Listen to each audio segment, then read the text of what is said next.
Ninguém é substituível, mas muitos são indispensáveis. As pessoas perguntam, mas por que você trabalha com isso, Marcelo? Eu falo, porque a vida é curta, a gente não tem tempo para perder. Você vai enterrar o seu potencial se você continuar num lugar que não é para você mais.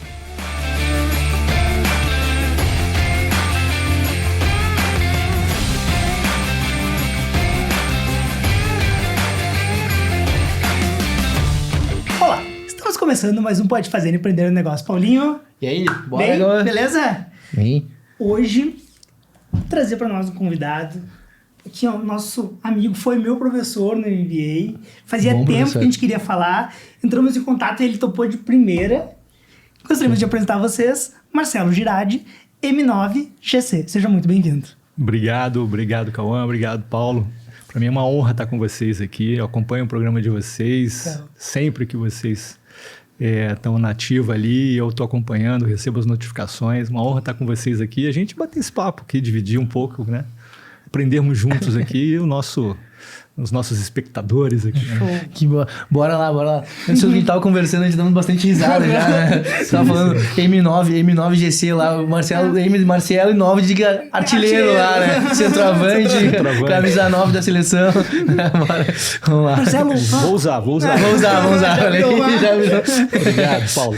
Bora. Marcelo, para nós começar, cara, eu vou ter que perguntar, como é que era o Marcelo no colégio? Era fundão, era frente? Como é que era? O Marcelo no colégio era fundão. Era fundão. Cara, é unanimidade. É meio clássico, assim, sabe? Era Cara, fundão, que massa.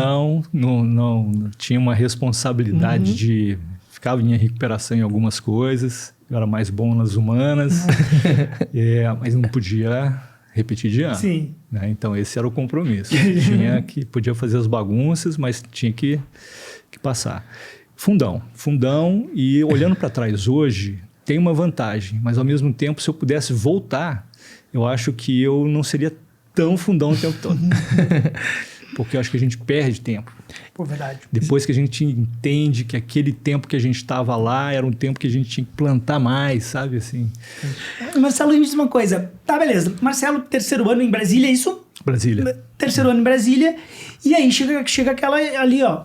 A gente tem que fazer faculdade, tem que imaginar o que vai fazer do futuro. O que tu pensava nessa época? O que tu imaginava? Bom, uma parte da minha vocação, que eu acho que eu tinha desde o início, era a docência. Então eu optei pelo curso de História. História? História. Não imaginava. E tu era natural de Brasília mesmo? Natural de Brasília. Meus pais são do interior de São Paulo. Eles foram para lá estudar. Né? Meu pai é da segunda turma da UNB de Medicina. Minha mãe fez Pedagogia. E aí eu nasci em 70, né? Pouco depois que a cidade foi inaugurada. E aí vem para fazer história lá mesmo? Fazia história lá em Brasília. Né? Mas tinha o viés da docência pela mãe, pedagoga ou não? Eu acho que sim. Foi aquele mundo da educação também e tudo. Sempre gostei de me comunicar, de falar e tal. Tanto que depois se tornou consultoria, né? Comunicação, palestra, aula e negociação. Tudo tem a ver com comunicação no final das contas. Então, desde aquela época, me chamou a atenção. E eu lembro que eu fiz para História e quando eu, né, mesmo sendo do fundão assim, quando eu fui pegar o meu resultado, eu tinha passado em primeiro lugar. Pô, que legal. E aí o cara falou, olha, se você quisesse ter escolhido qualquer outro curso, você tinha passado. Aí eu falei, mas então eu vou fazer esse. Então eu quero fazer História. Deixa eu ver como é que vai. Né? Me deu uma base interessante, porque né, talvez você tenha uma ideia global das coisas, né? O curso de História vai te dando essa ideia de onde você está no mundo, né? Como é que as coisas foram acontecendo. Então, no fundo, eu acho que eu uso muito isso hoje ainda. Né? Quando eu vou montar um material, vou montar uma aula, me dá essa ideia de linha do tempo. Né? Porque às vezes você vai falar uma coisa, o cara está te ouvindo assim, de onde é que esse cara tirou isso? Onde nasceu essa informação? E aquilo me dá essa ideia lógica e cronológica de como é que as coisas foram feitas. Então, isso ajuda. Sim. Trouxe esse ambiente. Mas é engraçado que antes de História eu tinha passado em Administração, numa outra faculdade. E aí fiz 2 semestres e falei, não, mas o que eu quero mesmo é história. Se eu pudesse voltar atrás, eu acho que eu voltava a fazer administração também, porque hoje eu trabalho muito dentro das empresas e no business e corporativo, eu gosto desse meio. Ó, a galera que dá DM já fica na DM, não sabe manter fica. Vai por partes. Ou faz a graduação como tem. Boa ideia. Tá, e aí chega a se formar em história, não? Me formei em história. Se forma em história. Sim, tá, sim. E aí, beleza, se forma. A partir daí, quando que começa esse viés... Mas antes do viés empreendedor, ainda tem um outro viés aí de um concurso. Como é que é essa história? história? Quando eu estava me formando, né, em história, me formei em 95 ali, mais ou menos. Um pouco antes. Estava me formando, eu comecei a fazer concurso. Brasília tem muito concurso público. E naquela época, estou falando aí da década de 80, eu não sei se vocês pegaram isso, mas ainda tem um pouco dessa pressão, né, dos pais. Muito bem, vai fazer um concurso, na época era assim, para o Banco do Brasil, né? Faz um concurso para o Banco do Brasil, meu filho. Estabilidade e tal. Então tinha muita coisa do concurso. Eu, quando tinha, também acho que na época de vocês, aquelas câmeras VHS, você botava fita para gravar. Eu me lembro disso aí. Uma batizada, aniversário de família, meu pai coisas. tinha uma dessa aí, dava pra filmando, tá ligado? Eu peguei uma dessa do meu pai e comecei a pegar gosto por aquilo. Olha aí. E aquilo, enquanto eu estava na faculdade, metade da minha mensalidade praticamente eu pagava gravando. Eu gravava casamento, gravava batizado, corrida de kart, o que aparecia, eu fui gostando daquilo. E aí, quando eu estava no final da faculdade, eu falei, vou fazer um concurso público, porque ali eu tenho uma renda garantida e eu vou pegar esse dinheiro e vou montar uma empresa de vídeo. De gravação, de tudo. Cara, porque não fazia ideia disso aí, Marcelo. Que legal, massa, cara. Pois eu conversando com vocês, estou lembrando. Agora. Que legal. Tem formatura, festa, evento, tudo. Tudo. Até check-out de mergulho eu já fiz, tudo. E como é que surgiu os clientes? O pessoal indicando, sei lá. O pessoal indicava. O meu primeiro trabalho foi, por exemplo, tinha um amigo nosso da família que tinha uma panificadora. Ali no centro comercial, no Lago Sul, no Gilberto Salomão. Quem está ouvindo aqui porventura vai lembrar, quem é de Brasília, dessa época também. Era o centro mais badalado de Brasília. Ele tinha uma padaria lá e ele era o presidente da Associação de Panificação do Distrito Federal. E aí ele ficou sabendo que eu estava mexendo com isso, né? Ele era um cara que impulsionava também, ele era empresário. Ele falou assim, você não quer gravar, registrar para gente em vídeo, fazer a gravação do jantar nacional dos panificadores? De saída já é um baita evento. Eu falei, quando a gente é jovem, a gente fala assim, nem sabe pelo quê, mas é interessante esse nosso impulso também, né? E eu falei, eu quero. Ele falou assim, então, se prepara, porque é um jantar para 1.000 pessoas. O primeiro evento. E tinha câmera? Era câmera de casa? Como é que funciona? Câmera de casa, luz de casa, quase. Que massa. A edição era um outro tipo de edição, era tudo na mão aqui, voltava, botava música, fazia a trilha. Você levava uma semana para editar, o que hoje a gurizada edita em uma tarde. Fácil, legal. Bem fácil. Aí viu a galera da produção aí, tem um produtor aí que viu. Cara, mas que legal. Se você voltasse naquela época, você ia ver. Viu? Passar trabalho, valendo, mas que legal esse impulso de se testar mesmo. Foi. Porque às vezes a gente espera, né? O melhor momento, etc. Cara, fui fazendo, foi aparecendo uma série de coisas. Tanto que eu até pensei seriamente, né? Vou ter um outro lugar para poder colocar dinheiro aqui e abrir, porque naquela época, principalmente, a concorrência era baixa. E sempre tem casamento, sempre tem batizado, sempre tem uma festa de formatura, sempre tem alguma coisa para gravar. E aí eu queria montar uma empresa para isso, né? Marcelo, me diz uma coisa. Tu falou ali, o teu primeiro trabalho. Como é que foi essa relação com o dinheiro, cara? Por exemplo, assim, o primeiro salário, o primeiro pagamento pelo serviço que tu fez, tal. Como é que foi essa relação? Cara, eu teria que pensar um pouco mais para lembrar aquela época, mas autonomia, eu acho que é a primeira sensação que você tem, né? De que você se testou e deu certo. E é engraçado porque o primeiro te chama pro próximo, né? Então você fica com aquela coisa. Daquele gostinho. Tá dando certo, né? Eu quero fazer. Funcionou, cara. Entreguei. Agora eu quero mais um. Vamos em frente. Legal. E eu acho que isso foi um impulso bem interessante, né? Tanto que o que me motivou a fazer o concurso público depois foi isso. Então o concurso vem motivado já um negócio, uma empresa que lá atrás, e aí passou em um concurso. Como é que é depois mudar? Passei no concurso e entrar, do enfim. Tribunal de Justiça do Distrito Federal. Então lá eu comecei em 94. E eu entrei e sempre tive, engraçado, né? Sempre essa vontade de empreender, mas dentro do serviço público, bom, vamos empreender. Então eu cheguei num setor chamado jurisprudência, onde se armazenava toda a jurisprudência do Tribunal de Justiça, naquela época em papel. Então eram em pastas. Os acórdãos, que eram as decisões dos colegiados, né, das turmas, iam ficando armazenados em pastas. E os advogados iam lá para consultar a jurisprudência. Então você consultava num sistema, naquela época, vamos dizer assim, precário, mas era um sistema, vinha a informação, você saía, ia até a pasta, pegava a pasta, tirava o acórdão que foi identificado, os acórdãos, fazia cópia, entregava um DARF para o cara pagar no banco. Ele ia no banco, voltava, te devolvia o DARF pago, você entregava as cópias para ele. Que e missão. aí eu olhava O cara cansa de pensar. e a cabeça assim, como é que a gente vai melhorar esse processo?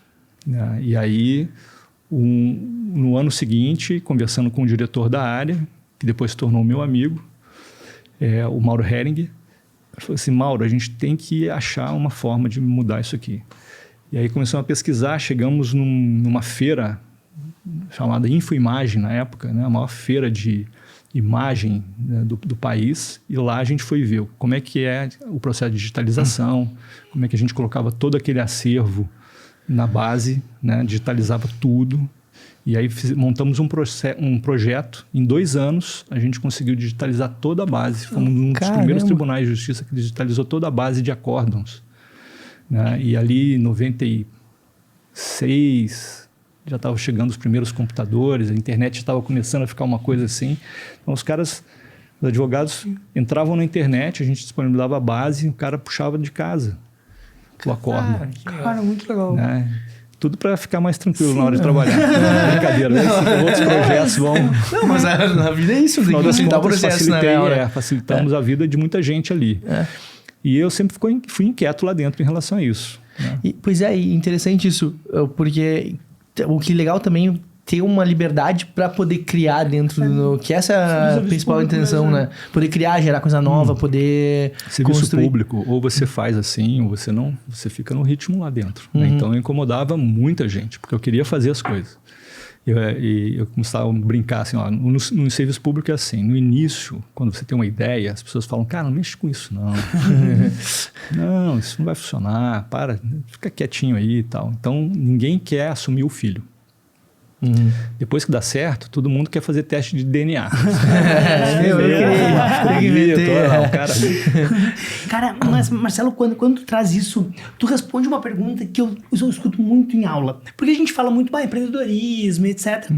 E uma vez, chegou um aluno e falou assim, ó, professor, eu sonho em fazer concurso público. Tem um erro nisso? Tá muito errado? E daí eu digo assim, cara, a gente fala o empreendedorismo e as pessoas muitas vezes entendem só como abrir empresa. E quando tu tem esse caráter empreendedor no teu DNA ou algo que tu realmente queira, independente de onde tu estiver, tu pode trabalhar ele até mesmo num sistema público, né? Pode. Você tem que ver qual é a tua vocação ao longo do caminho também. Você não descobre de cara muitas vezes, né? A maioria das vezes não. Então, essa vontade de transformar as realidades, de melhorar os processos, de fazer as coisas funcionarem melhor, sempre esteve presente em mim. Lá dentro, eu fiz isso em vários setores. Né? Nada você desperdiça em termos de experiência. Todos são pontos. Lembra aquela palestra do Steve Jobs, que vai falando, você vai conectando os pontos. E aquilo é uma realidade. Se você estiver atento. Então, eu não desperdiçava nenhuma oportunidade. Onde me colocavam, eu transformava aquele lugar dentro do que era possível e levava a experiência para mim e deixava o valor naquele lugar também. Ajudei aquele lugar a crescer, aquele lugar me ajudou a crescer também. Então, isso para mim foi um caminho que eu fui trilhando. Chega um momento que eu não conseguia mais me responder a seguinte pergunta. O que eu vim fazer aqui? Eu acordava com sangue nos olhos. Os projetos que eu tinha que fazer, eu entregava, fazia, mudava. Né? Eu fui durante 8 anos, eu fui assessor de 4 presidentes. Então, eles entravam e me mantinham. Entrava um outro e me mantinha. E a cada presidente que entrava, eu ajudava a mudar, porque estava no nível de presidência, então eu conseguia apresentar os projetos. Ó, acho que a gente está precisando fazer isso agora, a gente está precisando ir para lá, a gente ainda não tem isso aqui. Então, o tribunal foi se modernizando. E aí, depois, teve um momento que eu comecei a ir para o tribunal e não conseguia mais responder essa pergunta. O que eu vim fazer aqui hoje? E aí, entra uma crise, quando certo começa modo, a te bater isso aí, você tem que falar, ok, então qual que é o teu próximo passo, meu cara?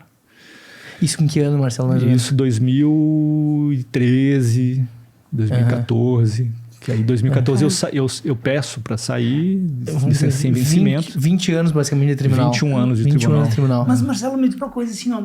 Vamos lá. Mas o que eu queria comentar, Por favor. desculpa, Cauã, essa pergunta que você fez, é que outras pessoas não. Outras pessoas se encontram lá. São dedicadas, querem fazer, conseguem entregar para a sociedade um valor muito grande. Você tem o líder empreendedor de business e você tem o líder empreendedor social. Né? E nós precisamos dessas pessoas. O serviço público se qualifica e melhora na medida que essas pessoas se encontrando lá dentro percebem que tem toda uma entrega, um serviço para fazer. Né? E estão felizes, estão entregando, estão inovando, estão ajudando a avançar. E hoje dou muitos cursos para ministérios públicos de negociação e mediação. E as pessoas que estão lá dentro dos centros de autocomposição nos ministérios públicos são promotores e procuradores geniais. Eles estão fazendo transformações sociais muito importantes para o país. E você vê que ele vai até o final da carreira dele assim. E depois que ele terminar, ele pode ir para o escritório de advocacia, ele pode abrir uma outra coisa, enfim. Se encontra tá naquele feliz. Projeto, né? Está feliz. Porque consegue empreender no negócio, né? Eu acho que o mais importante é você se fazer essa pergunta. O que eu vim fazer aqui hoje? E quando você não conseguir mais responder, aí você tem que olhar para um outro lugar. Cara, eu preciso saber essa troca. Porque, assim, Marcelo, vamos lá. Falou antes ali que, assim, tem aquela coisa, fazer concurso público, que a família, né, falava muito nisso, etc. Aí o cara tá estável num local onde, né, tem até um certo status, etc. E aí diz assim, chega. Como que chega nisso? E, cara, beleza, a partir do momento que tu diz chega, como que se reinventa? É interessante. A imagem que eu tinha era a seguinte: o tribunal foi uma plataforma para eu fazer muitas coisas. Né? E realmente dali eu ajudei inclusive o Conselho Nacional de Justiça a desenvolver todo um caminho para estruturar os programas de mediação em todos os tribunais do país, que eu tinha feito no meu e ajudava a fazer no Conselho Nacional de Justiça, o Ministério da Justiça, pela Secretaria de Reforma do Judiciário. Ajudamos a fundar e impulsionar a ENAM, que é a Escola Nacional de Mediação e Conciliação. A gente chegou a treinar online com cursos, eu ajudei a produzir, aí vinha o vídeo lá atrás, vinha a ideia toda. Usar os pontos, ligar os Usar os pontos. pontos, exatamente. Eu ajudei a produzir cursos para treinar. Nós treinamos mais de 8.000 representantes de empresas, prepostos, dos grandes litigantes brasileiros, né? Dos bancos, companhias aéreas, companhias de telefonia celular, grandes lojas de varejo, que são os maiores litigantes hoje, né? Sim. Treinamos muitas pessoas nas escolas, nas faculdades, tudo online, pela Escola Nacional de Mediação e Conciliação do Ministério da Justiça.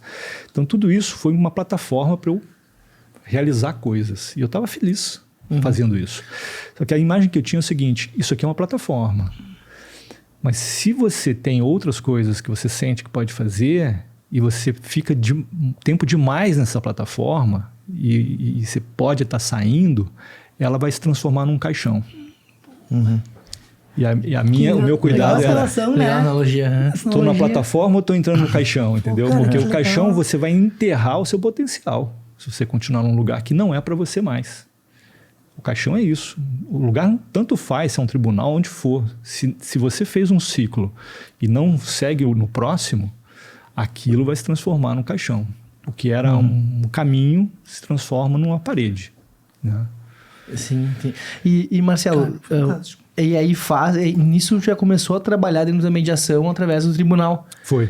E aí, explica pra galera sobre o que é mediação, né? Porque a galera de todo mundo tá assistindo aí não... Mediação de conflitos, né? Isso. Interessante. E como isso vira um business, realmente, como isso vira um negócio, no teu Como é que negócio torna um mesmo. business, Então, a mediação de conflitos eu posso resolver um conflito, por exemplo, na briga, né? Na autotutela, o mais forte ganha. Um soco? Você olhar no trânsito, Sim. né? Muitas vezes as pessoas se muito exalta rapidamente e vai. se exalta, tenta resolver, vizinhos podem brigar, irmãos podem brigar, Sim, um casal. Você pode resolver por meio da heterocomposição, ou seja, um terceiro vai dizer como aquele conflito vai ser resolvido, por exemplo, no caso do juiz, né, ele vai dar o direito, quem, né, tem razão aqui, quem não tem, como é que se resolve, então você entra com um processo e faz um trâmite judicial para resolver aquela questão, estadual, civil, família, trabalhista. Ou você pode ir para o início do processo, que é a autocomposição. A autocomposição o nome já fala, é uma composição feita entre nós. Ela pode ser direta, numa negociação. Todo dia a gente faz negociações, formais ou não formais, business, fora, né?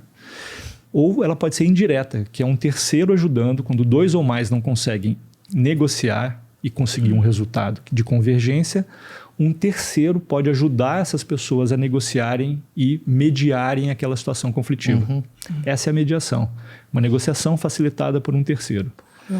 Então, chama todo mundo pra mesa, vem cá. Vamos organizar esse negócio aqui. Vamos entender o problema, vamos entender o que cada um precisa, o que é importante para cada lado, vamos entender os impedimentos aqui e vamos agora trabalhar na construção de uma solução que funcione para todo mundo.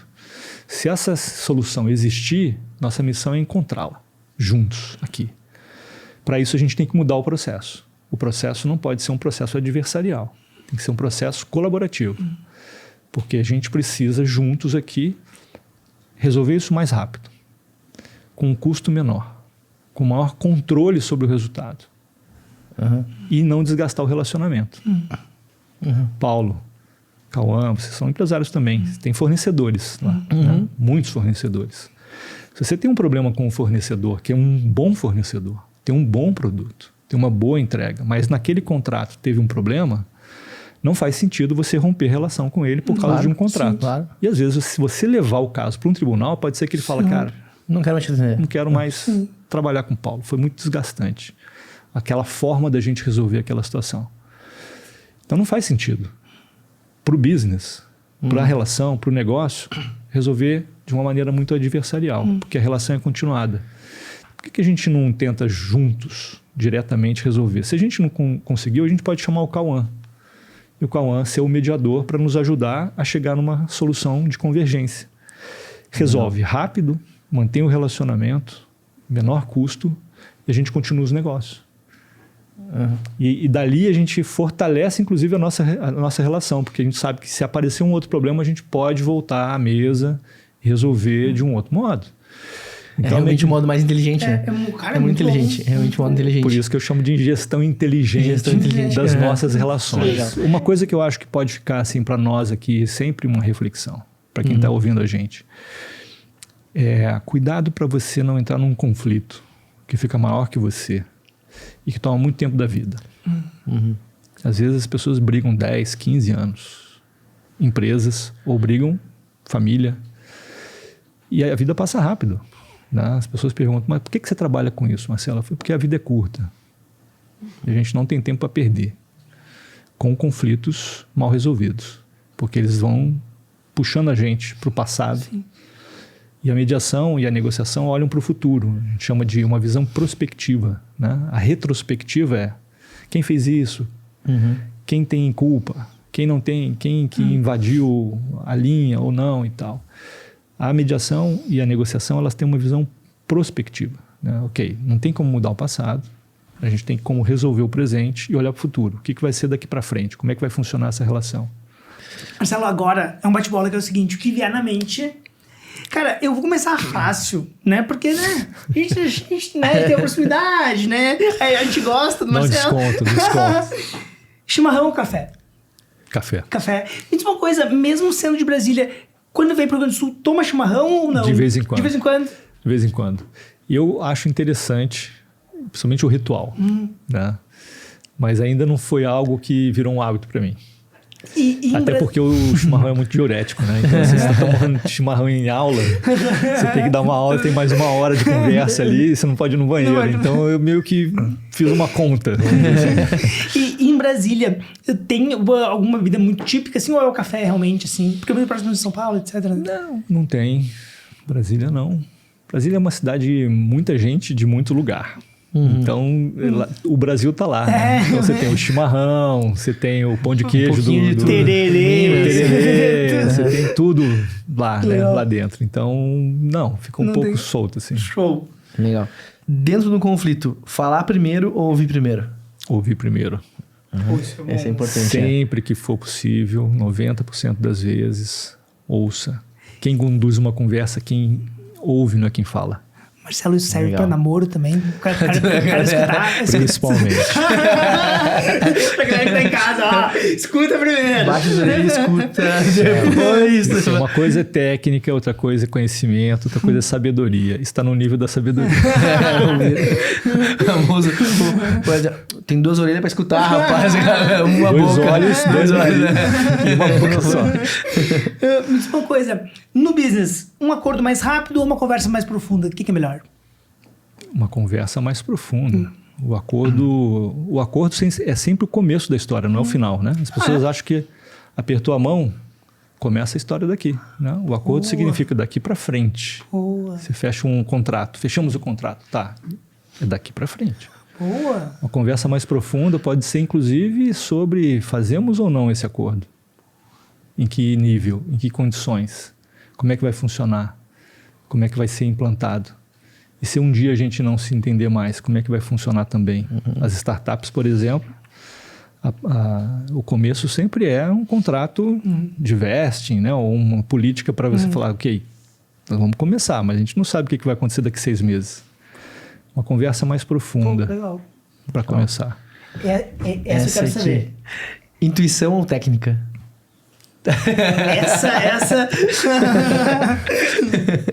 Isso é engraçado porque vocês colocam a armadilha na necessidade da escolha de uma ou outra. Né? Talvez, assim, se eu pudesse colocar assim, o que vem primeiro? Pode ser, não. Ou se for as duas, também explica pra nós. Vamos lá. Tá. Eu acho que você tem que sempre... a intuição sempre vai te dar a direção. Então, ela é primeiro lugar. Você não tem técnica, como é que você vai formalizar aquela informação otimal, precisa sobre aquela ação? Né? Então, uma anda de mão dada com a outra e, ao mesmo tempo, a informação primeira é a intuição. Às vezes você tem a intuição para comer alguma coisa. Na verdade, a gente está sempre... A intuição está sempre aberta. Que a gente olha para a intuição sempre olhando para o business, a tomada de decisão e tudo. Mas a intuição serve para... Às vezes na estrada você sabe quando tem um pardal, um radar. Ninguém te falou nada. Você sentiu, não está nem no Waze. Sim. Às vezes você olha para uma comida e você vai por aqui, né? E você sente... A intuição está sempre presente. Eu acho que a beleza está na técnica ser o caminho para formalizar o seu processo intuitivo. É o que a gente trabalha aqui no MBA, né, empresarial. Aqui. A grande diferença é essa. Né, como você fazer a gestão da sua intuição. Porque antes, né, eu posso ter um doutorado em gestão em Harvard. Mas eu preciso ter um doutorado em Marcelo Girardi. Preciso conhecer a mim mesmo. Senão não adianta nada aquelas técnicas. Né? Você fez a analogia do radar, né? Mas é bem importante. Se o cara percebe, tem um radar ali na frente, vou reduzir. Só que se tu não tem a técnica de saber que tem que estar 80 por hora, de saber que tem que estar com cinto, de saber que tem que ter farol ligado. É tudo técnica, é tudo prático, não adianta nada. Tudo tá então junto. É tudo junto. Mas a informação primeira é intuitiva. Radar. É intuitivo. É legal. Marcelo, eu preciso saber essa, cara. A pior frase para se usar numa negociação. Essa é muito boa aí.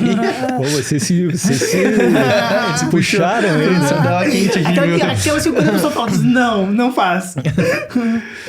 Pior frase para se usar. Eu diria que é uma pergunta fechada. Agora vai ter que nos explicar, né? Que é o seguinte: pode ser? Ou seja, você está procurando um sim ou um não, né? Eu diria que não é que é a pior frase, é uma frase fechada, né? Então, todas as frases que vêm a reboque, que colocam a tua visão sem um entender do outro numa negociação, vai fechando a negociação. Entendi. Pode ser? Acha justo? Podemos fazer assim? Né? Então, muitas vezes você coloca a proposta e pergunta: o que você acha? Essa é uma pergunta aberta. O que você acha significa: eu quero ouvir as tuas impressões. Contribuição do outro também. Porque aí a negociação fica aberta também. A pessoa olha e fala assim: Marcelo, eu achei interessante. Só esse prazo aqui que para mim não está funcionando. Opa, olha que interessante. Você já começou a entender onde que é o ponto que ele está te dizendo: a gente precisa negociar nisso aqui. O pode ser não. Vai receber um não não me atende. e deu. E aí fecha. Aí por quê? Aí começa todo.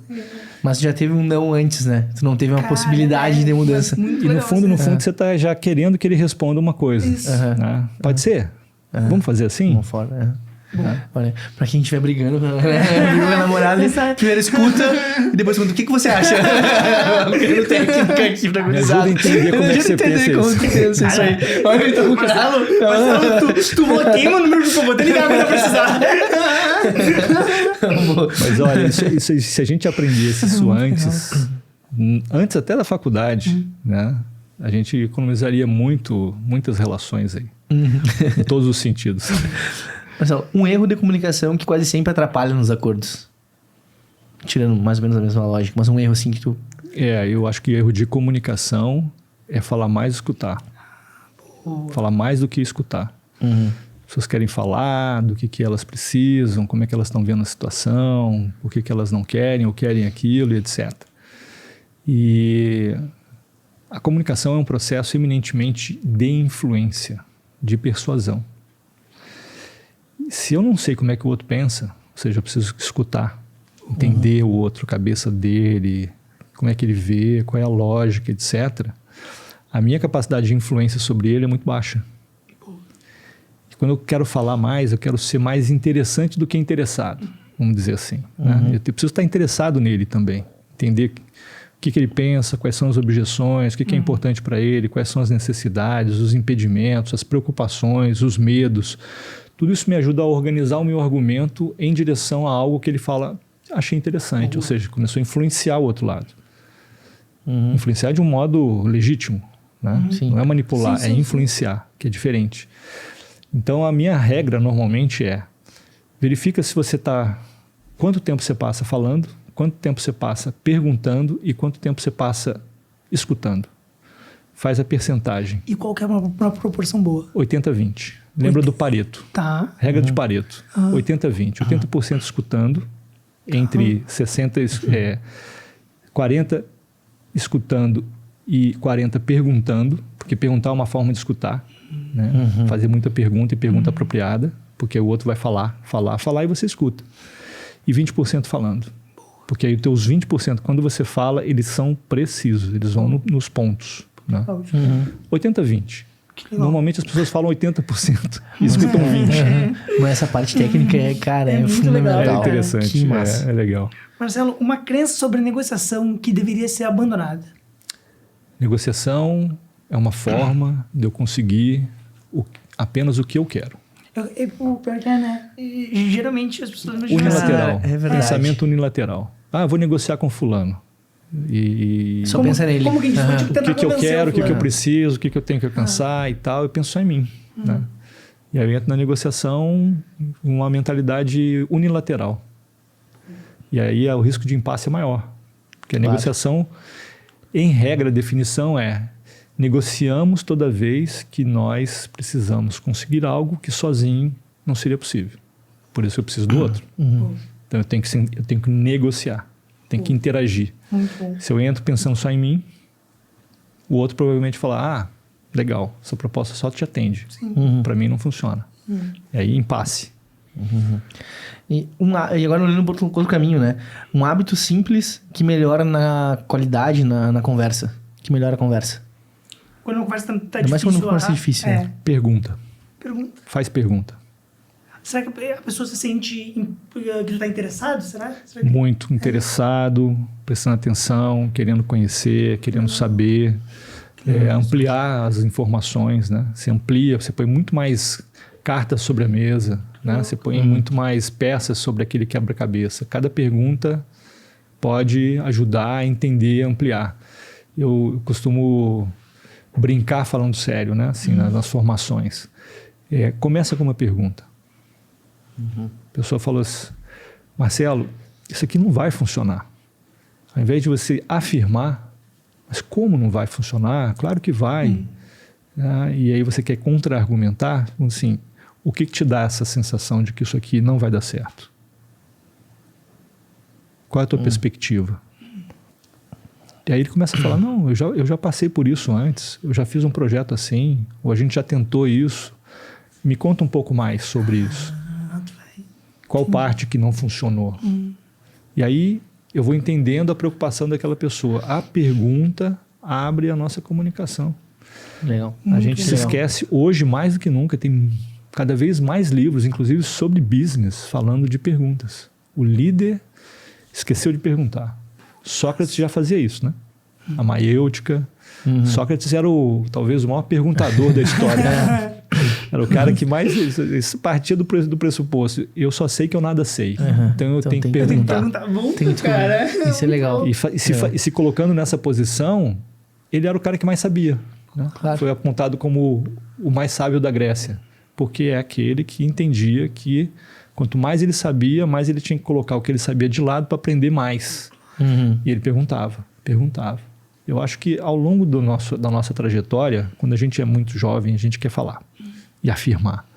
Depois a gente começa a perceber que a gente ganha mais perguntando do que afirmando. Se a gente puder começar isso mais cedo, melhor. Umas estratégias. Cara, muito bom conversa. O cara deu quase uma hora já, assim, ó. Foi chato. Mas eu só preciso, antes de nós acabar, é o seguinte. Marcelo, eu até vou mudar a pergunta final, porque assim, ó, o que tu vê ali, agora juntando tudo, carreira profissional, docência, etc., quais características para essa gurizada que está chegando agora no mercado de trabalho, ainda mais tu que media conflitos no mercado de trabalho, que tu acha que é essencial para o jovem se destacar e conseguir se posicionar no mercado?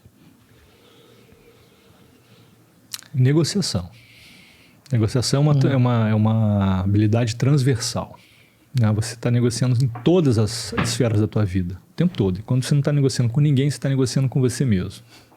Que é a mais importante e às vezes as mais difíceis. Vou tomar água, não vou tomar água. Vou por ali, não vou por ali. Vou fazer isso, estudar, eu vou para aquela festa. Vou jogar futebol, vou fazer isso. Vou aceitar esse trabalho aqui ou vou ficar quieto, vou descansar. Cara, eu nunca tinha pensado como uma negociação, mas realmente, né, essas conversas que tu tem contigo mesmo, é transversal. Muito isso, você negocia, sei lá, com o colega de quarto, né? Com o vizinho.